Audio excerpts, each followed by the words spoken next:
Messieurs, bonjour et merci, chers internautes, de regarder Média 2 Africa. Il est de plus en plus récurrent de voir partager à longueur de journée des vidéos et des images obscènes ayant trait soit à la cruauté, soit à la pornographie.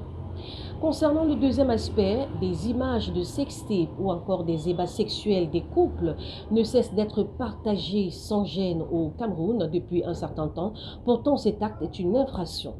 Pour en parler, nous avons avec nous Maître Clémence Mafetgo, qui est avocate au barreau du Cameroun et à la Cour pénale internationale. Merci, Maître, une fois de plus, d'avoir accepté notre invitation. Alors, quelles sont les dispositions prévues par la loi dans le cadre des relations sexuelles entre deux personnes?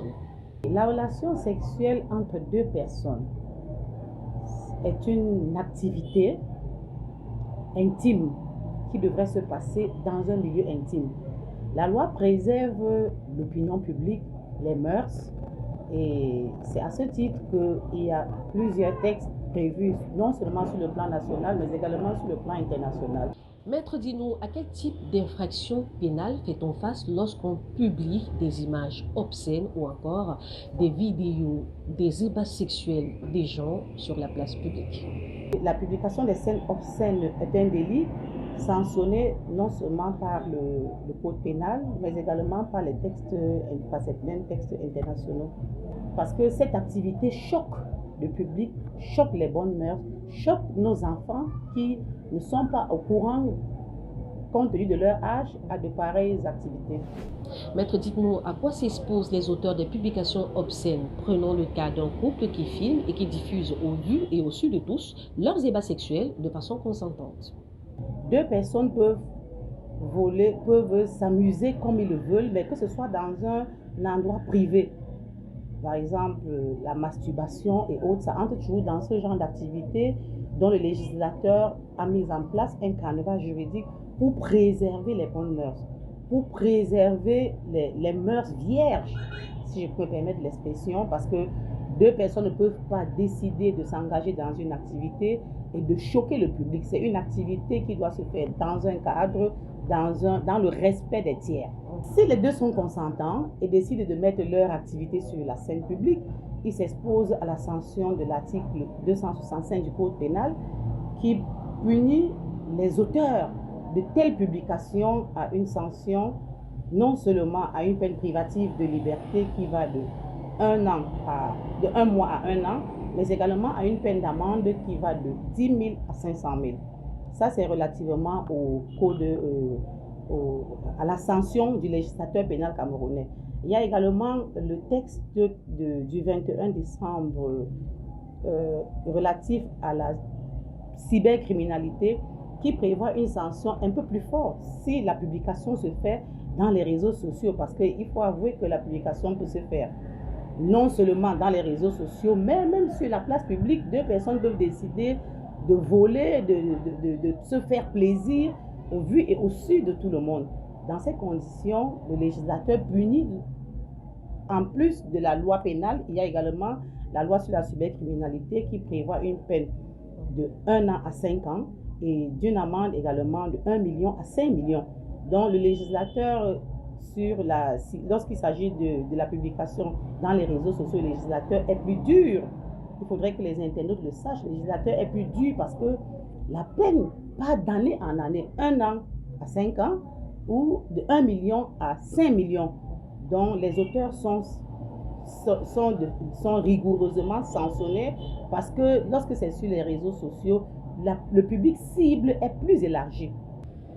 Et si l'un des partenaires décide de diffuser à l'insu de l'autre, la loi était la même dans ce cas de figure? Le partenaire qui décide de publier des images obscènes d'une relation intime avec une partenaire, je préfère dire naïve, et qui décide par la suite de publier ces images, même avec le consentement de sa partenaire, est passible des peines dont j'ai évoqué tantôt, parce que le législateur protège les bonnes mœurs, le législateur protège les mœurs vierges.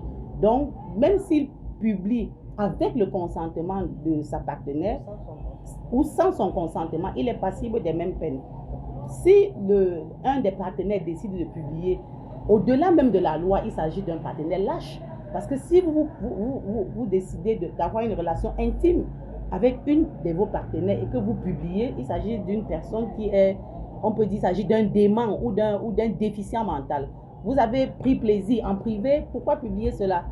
Et ça se passe dans les tribunaux, on s'en rend compte que ce genre de partenaire met la victime, donc l'autre partenaire, dans une situation de chantage. Qu'il arrive parfois que des gens filment et partagent leur sextape avec des amis ou encore avec des intimes. Et très souvent, malencontreusement, ces sextapes se retrouvent sur la scène publique et aussi se retrouvent à être partagés et les partages deviennent incontrôlés. Est-ce que les responsabilités sont les mêmes, tant pour celui qui a publié que pour celui qui a partagé, maître? Tous ceux qui ont partagé l'information sont coupables. Qu'il s'agit de l'auteur initial qui a balancé l'information en premier ou de celui qui partage. Tous ceux qui sont sur la chaîne sont coupables parce qu'ils ont posé une action d'information et ils ont choqué les mœurs. Alors si nous comprenons bien, maître, l'internaute qui n'a pas publié une vidéo obscène mais qui l'a partagée est d'office coupable au même titre que celui qui l'a publié sur le réseau social. C'est bien ça? Effectivement, Marinette, tous ceux qui partagent l'information sont coupables. Vous pouvez lire l'information sur votre page Facebook, mais vous abstenez de partager. À partir du moment où vous partagez l'information, vous êtes coupable et vous êtes sanctionné conformément à la loi. Parlant des sanctions, que prévoient les textes internationaux, voire nationaux, sur cet aspect de partage des vidéos ou encore des images obscènes sur la voie publique? Nous avons déjà la Déclaration universelle des droits de l'homme qui préserve la vie privée. Nous avons également la Convention de l'Union africaine qui préserve les informations à caractère personnel. Ça, c'est sur le plan international. Nous avons sur le plan national le Code pénal qui protège, qui sanctionne ce genre d'activité en son article 265. Nous avons la loi sur la cybercriminalité qui est également plus rigide. Cette loi est plus rigide. En principe, les auteurs doivent être sanctionnés de la manière la plus rigoureuse pour dissuader même les éventuelles personnes qui auraient l'intention de partager ou de publier de pareilles informations. En dehors de cette sanction pénale, il y a également les dommages et intérêts. Vous pouvez saisir le juge pénal qui appliquera les tests et le même juge pénal peut également vous attribuer des dommages et intérêts parce qu'en principe, lorsqu'on partage vos informations intimes, on a violé votre intimité, on a choqué la conscience. Donc, le juge pénal saisi peut également attribuer des dommages et intérêts à tous ceux qui se sentent victimes. Vous évoquez les victimes et nous savons combien elles sont nombreuses, surtout les jeunes.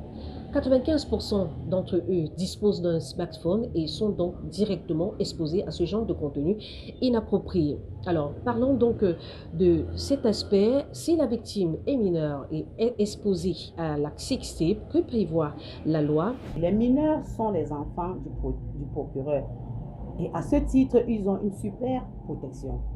Le mineur, le procureur peut de lui-même initier une action pénale contre l'auteur d'une pareille publication parce que les mineurs étaient l'enfant du procureur déjà.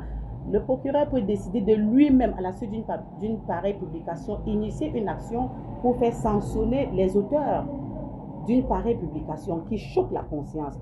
Nous avons l'article 265 qui publie les auteurs et les complices des publications obscènes parce que le législateur estime que les mœurs doivent être préservées. Les mœurs doivent être préservées. Les mœurs vierges encore, donc ces enfants mineurs, doivent être doublement préservés. Donc, nous disons que lorsque l'action concerne une mineure, le juge doit être dur dans la rédaction de sa décision pour que cela ne se répète plus. Merci, Maître Clémence Mafetgo, de nous avoir accordé votre temps. Merci à vos chers internautes d'avoir suivi ce programme. Vous voilà désormais édifiés sur les sanctions prévues par la loi lorsqu'on partage ou diffuse des images ou encore des scènes obscènes sur la place publique. Marinette Guimpa, c'était moi pour Mediator Africa. Au revoir.